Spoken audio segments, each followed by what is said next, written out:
हाय दोस्तों, नमस्कार आप सभी को। मैं अभिषेक और आप देख रहे हैं करियर वन स्टडी चैनल। ठीक है दोस्तों, तो चलिए आज हम लोग बात करने वाले हैं कि जो डीयू का एंट्रेंस एग्ज़ाम हुआ है, ठीक, उसका जो रिजल्ट आने वाला है उसके विषय में मैंने आप लोगों को पिछले वीडियो में बता दिया है कि उसका रिजल्ट कब आने वाला है। ठीक है दोस्तों, तो जहाँ तक आप लोगों को मतलब यह तो पता चल ही गया होगा, एक डेट अनुमान तो लग ही गया होगा कि इस डेट को हमारा रिजल्ट आ जाएगा। ठीक है, तो उसके बाद दोस्तों हम लोग यहाँ पे इस बात की चर्चा कर लेंगे कि आखिर यदि हमारा डीयू का रिजल्ट आ जाता है, ठीक है, तो उसके बाद जो काउंसलिंग की प्रक्रिया शुरू होती है तो उसमें कौन कौन से अनिवार्य डॉक्यूमेंट हमें अपलोड करने पड़ते हैं। ठीक, क्योंकि इस बार कोरोना की महामारी में जितने भी सारे यूनिवर्सिटीज जो कि पहले ऑफलाइन काउंसलिंग ही लिया करते थे केवल, वह भी इस बार ऑनलाइन मोड में काउंसलिंग ले रहे हैं। ठीक है, तो ऐसे तो डीयू और जेएनयू ऐसे दो यूनिवर्सिटीज हैं जो कि हमेशा से मतलब ऑनलाइन काउंसलिंग लेते आ रहे हैं। ठीक है, उनका मतलब विगत वर्षों का यह रिकॉर्ड रहा है कि वे ऑनलाइन काउंसलिंग लेते थे। तो इस बार तो मतलब यह अनिवार्यता है कि उन लोगों को ऑनलाइन काउंसलिंग लेना ही पड़ेगा। तो उसमें हमें कुछ डॉक्यूमेंट्स अपलोड करने पड़ते हैं, ठीक, जिसका ऑफलाइन वेरिफिकेशन हमें एडमिशन हो जाने के कुछ दिन बाद वहां पे जाकर के कराना पड़ता है। ठीक है, तो दोस्तों यहाँ पे देखिए कि जिस समय हमारा काउंसलिंग होगा उस समय यहाँ पे हमें गाइडेंस करने के लिए कोई उपयुक्त हमें टीचर या शिक्षक या हमारे जो सीनियर है वे हमें मिल नहीं पाते हैं। ठीक है, यानी सभी बच्चों का ऐसा पहुंच नहीं है कि वे लोग उससे संबंधित टीचर या मतलब विद्यार्थी से कनेक्ट करके अपने आप को और अपनी काउंसलिंग की प्रक्रिया को संपन्न कर सके। तो उन्हीं सारे विद्यार्थियों की इस दुविधा को देखते हुए यहाँ पे हमारी टीम के द्वारा एक पहल की जा रही है और आप लोगों को वे समस्त जानकारी देने का प्रयास किया जा रहा है यहाँ पे, जो कि आप लोगों के लिए आवश्यक है। ठीक है, तो यहाँ पे दोस्तों यदि आप लोगों की काउंसलिंग को बिल्कुल मतलब सफलतापूर्वक संपन्न करवाना है तो आप लोग से एक अनुरोध है कि आप लोग इस वीडियो को शुरू से लेकर अंत तक जरूर देखें, क्योंकि इसमें वे प्रत्येक बातें बताई जाएगी जो कि आप लोग की काउंसलिंग के लिए अनिवार्यता है। ठीक है, बहुत ही महत्वपूर्ण है। ओके, तो चलिए हम लोग देखते हैं कि हमारे जो काउंसलिंग मतलब होने वाली है डीयू की, उसमें कौन कौन से अनिवार्य डॉक्यूमेंट हमसे डिमांड किए जाएंगे और कौन कौन से डॉक्यूमेंट हमें अपलोड किए जाएंगे। और मैं यहाँ पे आप लोगों को यह भी बताऊंगा कि यदि कोई डॉक्यूमेंट आप लोगों के पास मौजूद नहीं है, ठीक है, जैसे कि बहुत सारे बच्चे इस बार ऐसे भी हैं जिनके यूनिवर्सिटी एग्जाम तो ले ली है परंतु उसका जो फाइनल मार्कशीट होता है या जो सर्टिफिकेट होता है या टीसी, एमसी या सीसी होता है वह भी अभी उन लोगों को प्रोवाइड नहीं हो पाया है। तो मैं इन सारी समस्याओं का भी यहाँ पे समाधान बताऊंगा कि यदि आप लोगों के पास वे सारे डॉक्यूमेंट्स नहीं है तो आप लोगों को क्या करना है। ओके, तो यहाँ पे आप लोग ध्यान एकत्रित करके देखते रहिए, मैं आप लोगों को टोटल जानकारी यहाँ पे देने वाला हूं। तो चलिए दोस्तों, मैं सबसे पहले एक एक करके उन सारे डॉक्यूमेंट्स का यहाँ पे नाम लिख देता हूं। ठीक है, उसके बाद उनके अभाव में क्या हमें मतलब समस्याएं हो सकती है या उस समस्या का क्या समाधान हो सकता है उसका भी मैं यहाँ पे समाधान प्रस्तुत करूंगा। ओके, चलिए सबसे पहले तो दोस्तों 10th की मार्कशीट होनी अनिवार्य है। ठीक है, दूसरी नंबर बात, okay, 12th certificate and marksheet.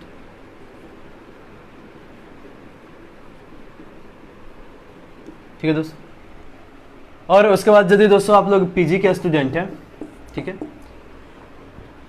UG में तो सिर्फ 12th तक ही लगेगा, लेकिन यदि आप लोग पीजी के भी कैंडिडेट हैं तो यहाँ पे मैं आप लोगों को बता दूं कि आप लोगों का ग्रेजुएशन का दोस्तों मैं यहाँ पे टोटल जानकारी आप लोगों को दूंगा यहाँ पे कि जो अपलोड करने के ऑप्शन आते हैं उसमें कुछ मतलब सेमेस्टर वाइज भी सिलेक्ट करने पड़ते हैं और वैसे भी बच्चे होते हैं जो कि सेमेस्टर वाइज एग्जाम नहीं दिए होते हैं ग्रेजुएशन में, तो उन लोगों को भी मैं बताऊंगा कि किस हिसाब से आप लोगों को अपना मार्कशीट और सर्टिफिकेट अपलोड करना है। ठीक है दोस्तों, तो और नहीं भी है तो क्या करना है, मतलब सारी बातें आगे बताने वाला हूँ, सिर्फ यहाँ पे मैं उनका नाम लिख दे रहा हूँ पहले। ओके, उसके बाद आगे दोस्तों हम लोग देखते हैं ट्रांसफर सर्टिफिकेट। ठीक है, ट्रांसफर सर्टिफिकेट। ओके, उसके बाद यहीं पे लिख देता हूं ट्रांसफ़र सर्टिफिकेट, इसी को सीसी कहा जाता है। और इसके बाद माइग्रेशन सर्टिफिकेट, ठीक है, माइग्रेशन सर्टिफिकेट, ओके, एमसी कहा जाता है इसे। उसके बाद कैरेक्टर सर्टिफिकेट, ठीक है दोस्तों, कैरेक्टर सर्टिफिकेट, इसी को सीसी बोला जाता है, ठीक है, यानी टीसी, एमसी एंड सीसी। उसके बाद दोस्तों हम लोग देख लेते हैं, ठीक है, इसके बाद हम लोग देखते हैं कास्ट सर्टिफिकेट, ठीक है, कास्ट और इनकम, ठीक है,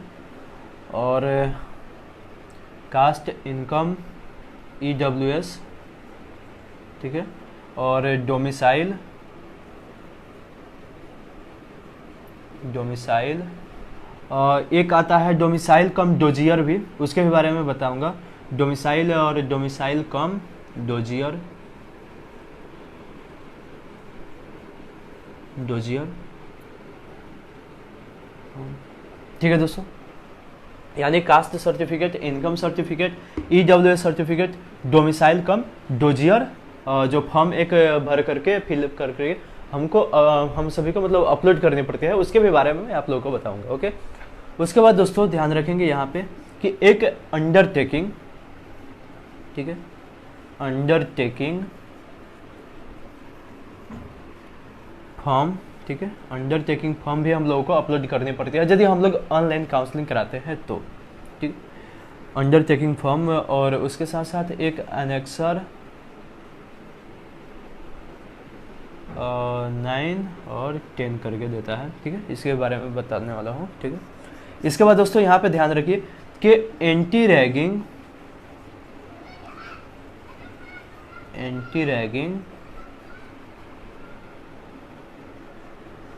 फॉर्म भी मतलब यह एक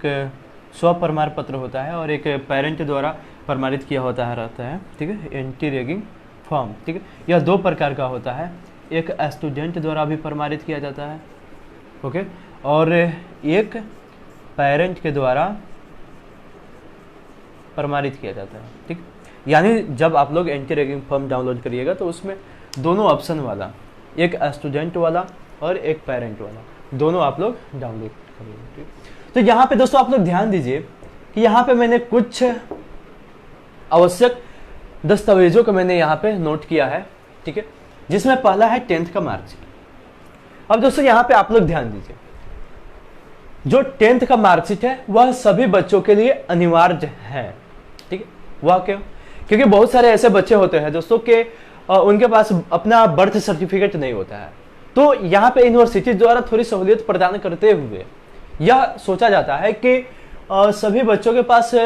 हो सकता है कि उनका मतलब जो बर्थ सर्टिफिकेट है वह तो मौजूद नहीं हो, परंतु वह यदि स्टूडेंट है तो उसके पास 10th का मार्कशीट अवश्य होगा। तो इसीलिए उनको बर्थ सर्टिफिकेट बनवाने के झमेले में नहीं डाला जाता है, बल्कि उनको सहूलियत प्रदान किया जाता है और कहा जाता है कि यदि आपके पास बर्थ सर्टिफिकेट नहीं है तो अपना जन्म प्रमाण पत्र के रूप में आप अपना 10th का सर्टिफिकेट ही अपलोड कर सकते हैं, ठीक है। तो यहाँ पे 10th का मार्कशीट अपलोड कर सकते हैं, तो यहाँ पे 10th का सर्टिफिकेट की मांग नहीं होती है और केवल 10th का मार्कशीट वहां पे अपलोड करने को कहा जाता है, ओके। उसके बाद दोस्तों बारी आती है 12th के सर्टिफिकेट एंड मार्कशीट की। अब दोस्तों यदि आप लोग यूजी में एडमिशन लेना चाहते हैं डीयू में, तो वहां पे आप लोगों का जो अपियरिंग एग्जाम होगा वह कौन सा होगा? 12th, ठीक है, यानी इंटरमीडिएट। अब दोस्तों जो आपका अपियरिंग एग्जाम है, जो आपका अंतिम एग्जाम है, उसका तो प्रमाण देना यूनिवर्सिटीज के लिए बहुत ही आवश्यक है और यही कारण है कि यहाँ पे 12th की जो सर्टिफिकेट एंड मार्कशीट की मांग है वह यूनिवर्सिटी द्वारा हर साल अवश्य की जाती है। उसके बाद दोस्तों हम लोग देखते हैं ग्रेजुएशन के मार्कशीट एंड सर्टिफिकेट को, ठीक है, ग्रेजुएशन के मार्कशीट एंड सर्टिफिकेट को। अब यहाँ पे दोस्तों क्या होता है कि यदि आप लोग पीजी में एडमिशन लेना चाहते हैं, ठीक है, यदि आप लोग डीयू में पीजी में एडमिशन लेना चाहते हैं तो आप लोगों को अपने ग्रेजुएशन का 3 साल का ग्रेजुएशन का मार्कशीट एंड सर्टिफिकेट भी उसमें अपलोड करना पड़ते हैं। अब दोस्तों इसमें होता क्या है, कि बहुत सारे बच्चे ऐसे होते हैं कि वे सेमेस्टर वाइज अपने एग्जाम देते हैं, और बहुत सारे यूनिवर्सिटीज ऐसी है जिसमें सेमेस्टर वाइज एग्जाम नहीं होते हैं, यानी प्रति एक साल पे, यानी प्रति वर्ष एक ही फाइनल एग्जाम होते हैं, और ऐसे ऐसे करके उनके पास मात्र 3 सर्टिफिकेट और मार्कशीट मौजूद होते हैं, जबकि सेमेस्टर वाइज जो बच्चे एग्जाम देते हैं उनके पास 6 मार्कशीट मौजूद होते हैं। तो यहाँ पे यूनिवर्सिटीज हमें मतलब ऑप्शन देती है डॉक्यूमेंट अपलोड करने में, तो उसमें देती है जैसे first semester, second semester, third semester, ऐसे करके 6 सेमेस्टर तक वे फाइल चूज करने के ऑप्शन देती है, यानी प्रत्येक सेमेस्टर के आप लोग उसमें अपना फाइल सिलेक्ट करके और अपलोड कर सकते हैं। और दूसरा ऑप्शन क्या देती है कि एक नीचे में फिर से फाइल चूज करने का ऑप्शन होता है। उसमें होता क्या है कि यदि आप सेमेस्टर वाइज एग्जाम नहीं दिए हैं तो आपको 3 साल का जो मार्कशीट होगा, ठीक है, यानी यदि ग्रेजुएशन का डिग्री आप लोगों के पास होगा तो 3 मार्कशीट आप लोगों के पास अवश्य होगा, first year, second year and third year का। तो नहीं होगा तो उसके लिए मैं बताऊंगा, उसके लिए नहीं फिक्र रहिए। तो यहाँ पे दोस्तों होता क्या है कि यूनिवर्सिटीज हमें ऑप्शन देती है कि आप 3 साल का जो आपका मार्कशीट है, ठीक है, यदि आप सेमेस्टर वाइज एग्जाम नहीं दिए हैं तो उन 3 साल का जो मार्कशीट है उनको स्कैन करके और उनका केवल एक ही पीडीएफ फाइल बना लीजिए और उसको अपलोड कर दीजिए, ठीक है। तो यहाँ पे यदि हम सेमेस्टर वाइज एग्जाम नहीं देते हैं तो हमारे लिए यूनिवर्सिटीज एक सहूलियत प्रदान करती है और हम 3 साल का जो मार्कशीट है उसको स्कैन करके एक ही पीडीएफ फाइल सिलेक्ट करके उसको अपलोड कर सकते हैं, ठीक है। उसके बाद दोस्तों देखिए क्या होता है, ठीक है। उसके बाद बारी आती है transfer certificate, migration certificate and character certificate, यानी इसके लिए भी हमारे काउंसलिंग का जो कॉल लेटर होता है, ठीक है, उसमें यदि आप लोग प्रेफरेंस भरिएगा ऑनलाइन डॉक्यूमेंट अपलोड करते समय तो इन सारे डॉक्यूमेंट को भी अपलोड करने के लिए अलग अलग इसके लिए भी खांचे प्रस्तुत किए गए होते हैं, जिसमें एक में ट्रांसफर सर्टिफिकेट, दूसरे में माइग्रेशन और तीसरे में कैरेक्टर सर्टिफिकेट अपलोड किए जाने होते हैं। और उसके बाद हमें यदि SC ST OBC, ठीक है, यानी जिनको आरक्षण प्रदान की जाती है इस यूनिवर्सिटीज के द्वारा, उनके लिए अपना कास्ट सर्टिफिकेट अपलोड करना बेहद अनिवार्य होता है। तो उनका जो भी कास्ट होगा उसका अपडेट सर्टिफिकेट उन लोगों को रखना अनिवार्य होगा, ठीक है, यानी वह 6 माह से पुराना नहीं होना चाहिए और उनको निश्चित यानी उपयुक्त स्थान पर इसको अपलोड करना पड़ता है। उसके बाद दोस्तों यदि इनकम सर्टिफिकेट की भी मांग की जाती है यूनिवर्सिटीज के द्वारा, बहुत बार की जा चुकी है, तो हो सकता है कि इस बार भी किया जाए, तो इनकम सर्टिफिकेट भी आप लोगों के पास होना अनिवार्य है। उसके बाद यदि जो बच्चे EWS कोटा में आते हैं तो उन लोगों के पास EWS सर्टिफिकेट होना अनिवार्य होना चाहिए आसपास के, ठीक है, जिसमें आप लोगों को कुछ डिस्टेंस का भी मेंशन करना पड़ता है कि आपका जो नजदीकी रेलवे स्टेशन है उससे दिल्ली यूनिवर्सिटी जो है उसके बीच का मतलब डिस्टेंस कितना है, ये सब हॉस्टल आवंटन में थोड़ी सहूलियत प्रदान करती है, तो इसलिए यूनिवर्सिटी द्वारा डोमिसाइल कम डोजियर फॉर्म की भी मांग की जाती है। उसके बाद दोस्तों अंडरटेकिंग फॉर्म या एनेक्सर 9 और 10 की बारी आती है। तो इसमें दोस्तों होता क्या है कि जो अंडरटेकिंग फॉर्म होता है तो इसमें से जितने भी सारे डॉक्यूमेंट्स आप लोगों के पास मौजूद नहीं होते हैं, जैसे मान लीजिए कि ग्रेजुएशन का फाइनल ईयर का मार्कशीट आप लोगों के पास मौजूद नहीं है, ओके। यदि आप लोग यूजी में एडमिशन ले रहे हैं और आप लोगों के पास 12th का ही फाइनल ईयर का जो मार्कशीट है वही मौजूद नहीं है, यानी आपने अपियरिंग में ही एग्जाम दे दिए थे और उसका मार्कशीट अभी आप लोगों को मिला नहीं है, या आप लोगों को अपना कॉलेज से TC, MC और CC भी प्राप्त नहीं हुआ है, तो इस स्थिति में होता क्या है, या कास्ट सर्टिफिकेट या इनकम सर्टिफिकेट या EWS या डोमिसाइल सर्टिफिकेट आप लोगों के पास है ही नहीं, तो उस स्थिति में होता क्या है कि आप लोगों को एक अंडरटेकिंग फॉर्म भरना होता है, ठीक है। यदि अंडरटेकिंग फॉर्म आप लोगों को वहां पे उपलब्ध हो जाता है तो ठीक है, नहीं तो हमारे जो ये आप लोग वीडियो देख रहे होंगे इसके डिस्क्रिप्शन लिंक में आप लोगों को इस सारे फॉर्म को प्रोवाइड करा दिए जाएंगे, तो उसके लिए आप लोग बिल्कुल टेंशन मुक्त रहिए। तो एक अंडरटेकिंग फॉर्म भरना होता है जिसमें यह प्रमाणित किया जाता है कि सर मेरे पास ये डॉक्यूमेंट्स मौजूद नहीं है, ठीक है, और मैं आप लोग से यह वादा करता हूं कि यूनिवर्सिटी द्वारा जो भी हमें मतलब एक समय सीमा निर्धारित की गई है हमारे लिए, जो समय सीमा दी गई है उसके अंदर मैं इन सारे डॉक्यूमेंट्स को यूनिवर्सिटीज में जमा कर दूंगा और वेरिफिकेशन करा लूंगा, ठीक है। और यदि मैं यह वेरिफिकेशन नहीं कराता हूं तो हमारी दाखिला खारिज की जा सकती है, ठीक है।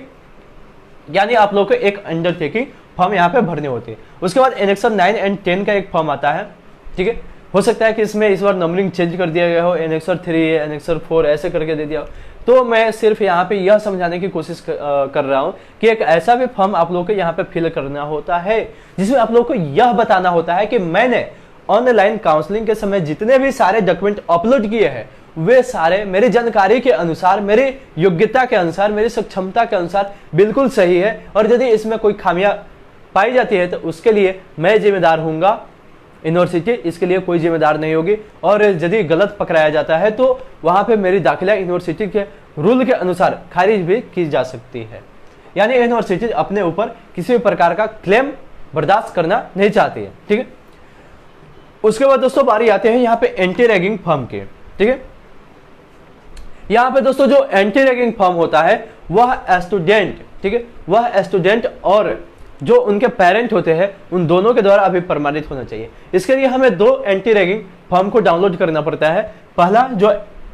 स्टूडेंट द्वारा अभी प्रमाणित किया जाना हो और दूसरा जो कि स्टूडेंट के पेरेंट द्वारा अभी प्रमाणित किया जाना हो। दोस्तों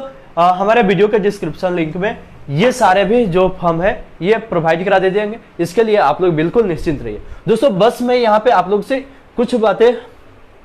और करना चाहता हूँ जो कि आप लोग के काउंसलिंग के लिए, काउंसलिंग के समय में बिल्कुल अनिवार्य है। जैसे कि आप लोगों के पास अपना कुछ कलर फोटो होना चाहिए जो कि आप लोगों ने एप्लीकेशन भरते समय में अपलोड किए थे, ठीक है। वह फोटो आप लोगों के पास होना चाहिए क्योंकि उसके भी स्कैन कॉपी आप लोगों को अपलोड करनी पड़ती है, ठीक है। उसके साथ साथ दोस्तों जो आपका काउंसलिंग का कॉल लेटर आया होगा वह भी आप लोगों के पास मतलब डाउनलोड होना चाहिए, ठीक है। उसका पेज आप लोगों के पास होना चाहिए, उसका भी स्कैन कॉपी मांग देता है। उसके बाद जो आप लोग एप्लीकेशन भरे होंगे, जो आपका एंट्रेंस एग्जाम के लिए एडमिट कार्ड आया होगा वह भी आप लोगों के पास मौजूद होना चाहिए, ठीक है। इसके बाद दोस्तों मैं आप लोगों को यह बता देना चाहूंगा कि यदि आप लोगों के पास caste certificate, income certificate, EWS certificate, domicile certificate आदि सभी नहीं हो तो आप लोग कृपया करके जल्द से जल्द बनवा लीजिए क्योंकि डीयू के रिजल्ट आने में भी अब ज्यादा समय नहीं है, मात्र एक सप्ताह के अंदर उसका रिजल्ट आ जाने वाला है, ठीक है। और जैसे ही रिजल्ट आ जाता है तो आप लोग को ज्यादा समय नहीं मिलेगा, उसके बाद केवल एक सप्ताह का समय मिलेगा, ठीक है। उसके बाद केवल आप लोग को एक सप्ताह का समय मिलेगा और हमें उम्मीद है कि इन सारे सर्टिफिकेट को बनवा लेने में आप लोगों को कम से कम एक सप्ताह या 10 दिन तो अवश्य लग जाएंगे। तो उसमें होता क्या है कि घबराहट में हमारा सब काम सही नहीं हो पाता है, तो यहाँ पे आप लोग जल्द से जल्द इन सारे डॉक्यूमेंट्स को बनवा करके रख लीजिए यदि आप लोग के आंसर की के अनुसार सेफ स्कोर आ रहा है तो, ठीक है। और यदि रिजल्ट भी आ जा रहा है तो आप लोग का यदि उसमें लग रहा है कि हाँ मेरा हो जाएगा इस बार डीयू में एडमिशन, तो आप लोग इन सारे डॉक्यूमेंट्स को इकट्ठा अवश्य कर लीजिए। और इसके बावजूद भी यदि आप लोगों को किसी भी प्रकार का मतलब प्रॉब्लम आ रहा है तो आप लोग हमारे वीडियो के नीचे जो कमेंट बॉक्स दिखाई दे रहा होगा उसमें जाकर के अपने परेशानी को लिख सकते हैं और हमारी टीम के माध्यम से आप लोगों की परेशानी का उचित समाधान प्रस्तुत किया जाएगा। और हम सभी आप लोगों के साथ तब तक जुड़े रहेंगे जब तक कि आप लोगों का एडमिशन कंप्लीट नहीं हो जाता है। तो दोस्तों यदि आप लोगों को इससे संबंधित और सारी जानकारियां हासिल करनी है तो आप लोग हमारे चैनल को सब्सक्राइब अवश्य करिए और वीडियो को देखिए, लाइक करिए, कमेंट करिए, शेयर करिए और बेल आइकन को भी दबा दीजिएगा क्योंकि सारी जो जानकारियां है वह सबसे पहले आप तक पहुंचे। इसके लिए इतना तो बनता ही है, ठीक है। धन्यवाद, जय हिंद।